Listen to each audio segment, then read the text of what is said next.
আসসালামু আলাইকুম। সুপ্রিয় দর্শক শ্রোতা কেমন আছেন? আশা করি সবাই ভালো আছেন।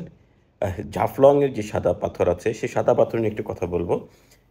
আমি সবার মতো বলতে চাই না। আমি একটু ব্যতিক্রম জায়গা থেকে বলতে চাই। একটু এরিয়াটা একটু প্রসারিত করতে চাচ্ছি আরকি আমি।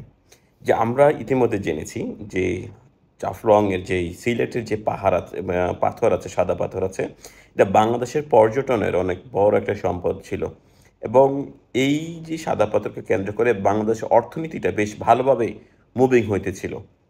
বিশেষ করে ওই অঞ্চলে অনেকে হয়তো এই যারা পর্যটনে যেতেন সেখানে হয়তো কেউ হয়তো ড্রাইভারের কাজ করতেন, কেউ হয়তো ছোট টং দোকানের কাজ করতেন।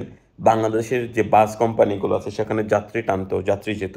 তো এই কারণে বাংলাদেশের অর্থনীতির চাকাটা বেশ বড়ভাবে একটা মুভিং হতো বা এদেশের পরিবেশের কথা বাদ দিলাম। আমাদের অর্থনীতিতে বেশ বড় একটা মানে ছোট করে বেশ বড় সারা বছর মিলে একটা বড় একটা কন্ট্রিবিউশন ছিল সেখানে এবং মানুষের কর্মসংস্থান সবকিছুতেই বড় ধরনের একটা ভূমিকা হতো। হয়তো এটা যদি অন্যান্য দেশের মতো এটা হয়তো আরো আধুনিকায়ন করা যেত তাহলে হয়তো আরো বেশি পর্যটনের বা আরো বেশি অর্থনৈতিক সুবিধা মানুষ নিতে পারত।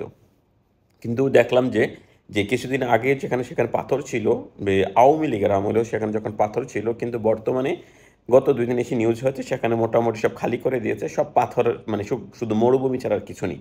তো এখানে আমাদেরই মতো মানুষ আমরা যারা আছি যারা আমরা বলাবলি করছি তাদের ভূমিকাটা কতটুকু? বা এখানে একটু ঘুরে দেখি আমরা। ধরেন যে একজন আহ দলের যে নেতা আছে তাকে অব্যাহতি দেওয়া হয়েছে বা পদ স্থগিত করা হয়েছে। তাকে অব্যাহতি দেওয়া হয়েছে তা নয় তাকে বরখাস্ত করা হয়নি, মূলত তার পদ স্থগিত করা হয়েছে। এটা দিয়ে মূলত একটা অ্যাকশন দেখানো হয়েছে। কিন্তু এই যে ব্যক্তি আছে, এই ব্যক্তি বা মানে এই লোকটা একা কাজ করে নাই। এই যে পাথর আছে, এই পাথরটা সেখান থেকে উঠানোর জন্য লোকের দরকার হয়েছিল। যারা রাজনৈতিক দলের নেতা আছে তারা কিন্তু সেগুলি শ্রমিকের কাজটা কিন্তু তারা করে নাই। সুতরাং এখানে যারা উঠিয়েছে বা যারা পাথরগুলি কালেক্ট করেছে তারা সবাই সাধারণ মানুষ, সাধারণ শ্রমিক। ঠিক আছে? তো সাধারণ শ্রমিক কি করেছে আপনার সেখানকার পাথরগুলি উত্তোলন করেছে। শুধু নেতাকর্মীরা যা করেছে তা কিন্তু না। তো পাথরগুলি যখন উঠানো হয়েছে, যখন সেগুলো ক্যারি করা হয়েছে, যেগুলো বহন করা হয়েছে, সেখানে সাধারণ মানুষ ছিলেন। তারপর হচ্ছে যারা গাড়িতে করে নিয়েছেন তারা সাধারণ মানুষ। তারপর হচ্ছে কি যারা এটা বিক্রি করতেছেন তারা আরেক দল। তারপর হচ্ছে যারা এটাকে নিয়ে ব্যবহার করছেন তারা হচ্ছেন আরেক দল। তো দেখা গেছে কি এই যে শ্রেণীটা আছে সেই শ্রেণীটা আছে সবাই হচ্ছে সাধারণ মানুষ। তো কি করছে রাজনৈতিক নেতা কি করছে সেখানকে অবৈধভাবে সে পাথরগুলো উত্তোলন করেছেন। তিনি কি করেছেন এই মানুষগুলির মাধ্যমে তিনি সেগুলো পরিবহন করেছেন। সেগুলো জায়গা মতো দিয়ে তিনি বিক্রি করে তিনি টাকাটা নিয়ে নিয়েছেন।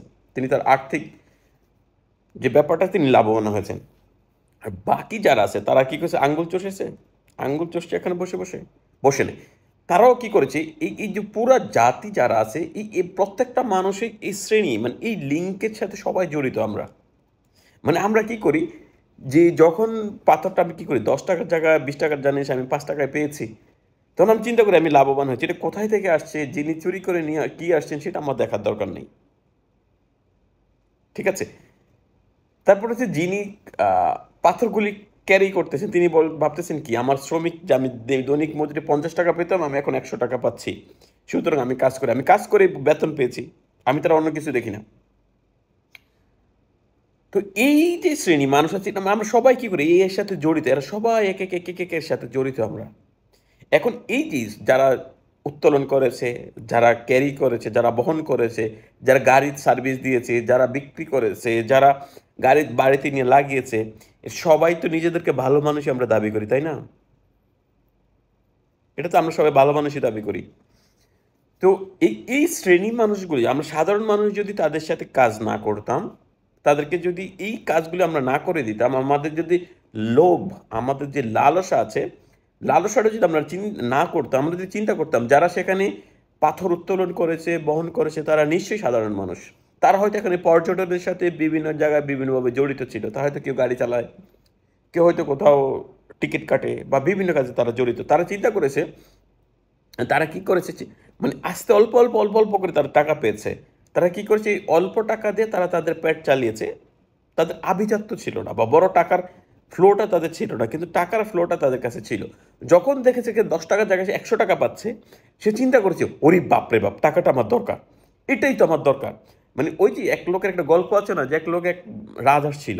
এই রাজহাঁস কি করতো, প্রতিদিন একটা করে কি করতো, এই গোল্ডের ডিম দিত, ঠিক আছে?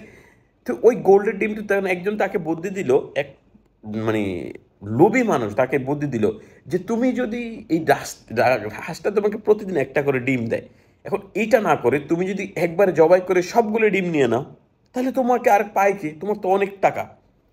তো দেখা গেছে ওই যেই লোভী কৃষক আছে তিনি কি করেছেন, তিনি সেই রাজহাঁসটা কেটে ফেলেছেন। দেখে গেছেন যে এটার ভিতরে আন্ডা, তিনি একটা ডিমই পেয়েছেন, বাকি কিছু তিনি পাননি। তো এইখানে যারা আছেন তারা চিন্তা করেছেন, তারা একবারে অনেক টাকা দেখেছেন, কিন্তু যে এই যে একটা 10 টাকা করে বছর শেষ তাকে সে কী করে 610 টাকা করে করে বছর শেষ 3,000 4,000 টাকা সে পাচ্ছে, কিন্তু একদিনে সে 2,000 3,000 করে পাচ্ছে। দেখা গেছে যে কি বছরের পর সেই যে স্বাভাবিক যে ব্যাপারটা আছে, পর্যটন আছে, সেটা থেকে বছরের পর বছর সে তার প্রজন্ম একের পর এক তার যেতে পারতো, এরকম কিন্তু আরও দিন দিন বাড়তো, এবং সে চেয়েছে কি একবারে খেয়ে ফেলতে। এবং এইখানে হচ্ছে আমাদের বাংলাদেশিদের ক্যারেক্টার বোঝার জন্য this is the perfect point. This is the perfect point to understand the Bengali character. What is their character? This is the perfect point. So everyone, আপনি যে রাজনৈতিক নেতা বলবেন, আপনি সাধারণ মানুষ বলবেন, all of them are same, equal to equal. All of them are same character. যান একবারে মানে এরা অনেক বেশি লোভী বাঙালিরা। তো এরা কি করে, এদের আত্মসম্মান বোধ নাই, এদের সততা নাই, এদের কোনো ব্যক্তিত্ব নাই।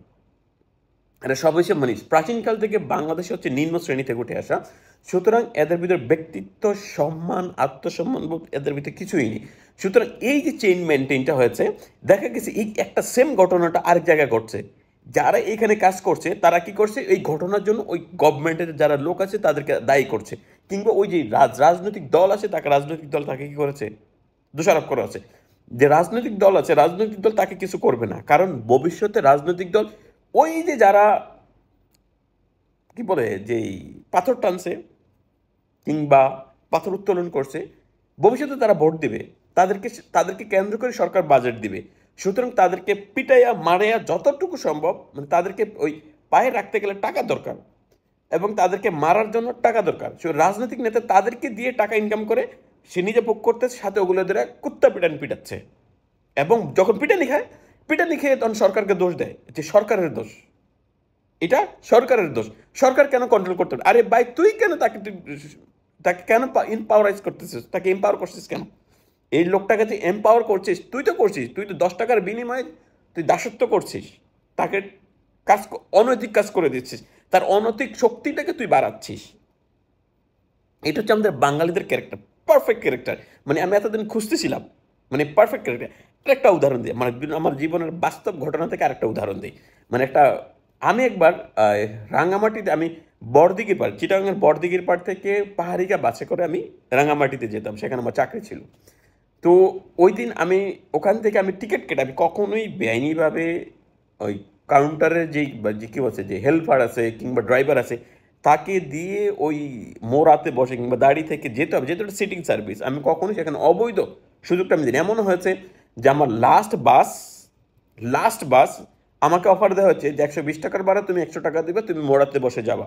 আমাকে চিনে, ওরা চিনতো, স্যার আপনি চলে যান, আপনি বসে থাকেন, আপনি 100 টাকা দিন, টিকিট কাটতে হবে না।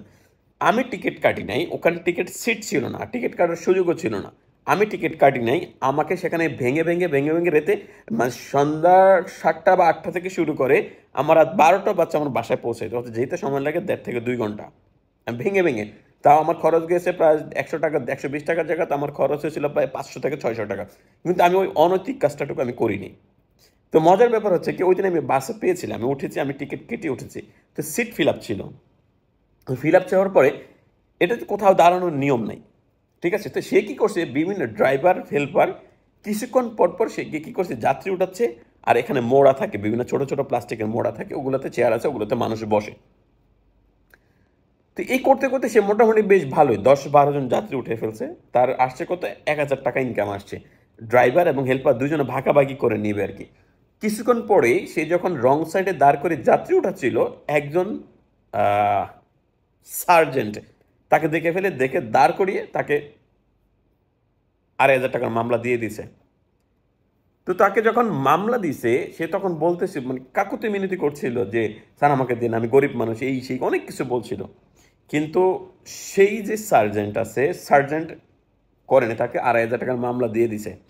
মামলা দেওয়ার পরে এখন সে ড্রাইভার এবং হেল্পার দুইজনে এসে গালাগালি করতেছে, মানে যা ইচ্ছা তাই বা গালাগালি করতেছে। করার পরে বলে কি, মানে সরকার দেখে না, সরকার এদেরকে এই করতেছে সেই করতেছে, মানে এই এই এই পেট ফাটবে, এই সে মানে যত ধরনের।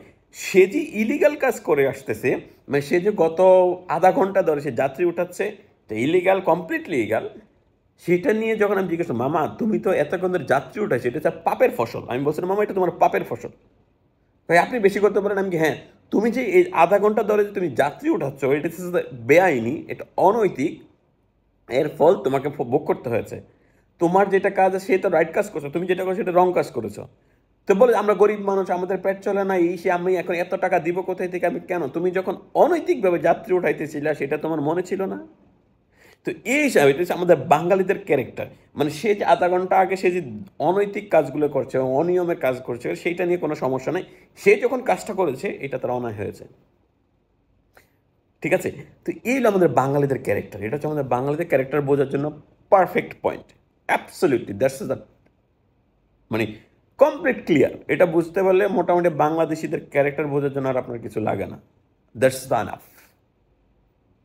তো ধন্যবাদ, ভালো থাকবেন সবাই, আসসালামু আলাইকুম।